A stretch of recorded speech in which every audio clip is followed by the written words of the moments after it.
Radyo natin nationwide.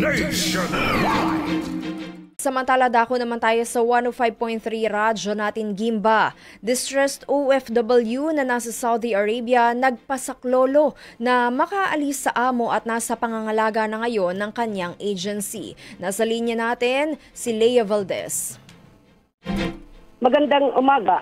Isa na namang OFW sa Saudi Arabia ang humingi ng saklolo para makauwi sa Pilipinas dahil sa umunoy pagmamalupit ng amo. Ang OFW na si Odessa Pascual Daliegos, 46 years old, residente ng Barangay Sinense, Talugtog, Nueva Ecija, ay nagpadala ng maikling video footage sa radyo natin Gimba at nagmamakaawa itong humingi ng kagyat na tulong na makaalis sa bahay ng amo at madala sa agency nito. Si Odessa ay dalawang buwan pa lamang sa kanyang amo. Umalis ito ng Pilipinas noong July 14, 2024 sa pamamagitan ng Top High Global Resources Agency.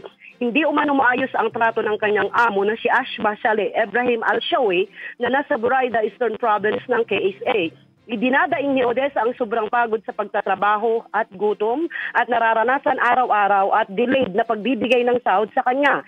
Hindi rin ito hawak ang passport at wala pang ikama. Dahil sa hindi magandang kondisyon na nararanasan nito, nais ni Odessa na ibalik na lamang siya sa agency nito sa Saudi, ang Bashar Al-Khair Recruiting Agency.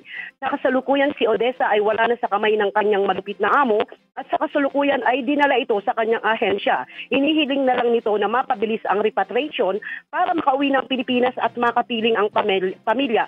Si Odessa ay dating OFW sa Qatar ng 3 years, UAE 2 years at Singapore 2 years. At yan ang balita sa oras na ito mula dito sa radyo natin 105.3 FM Gimba, Nueva Ecija.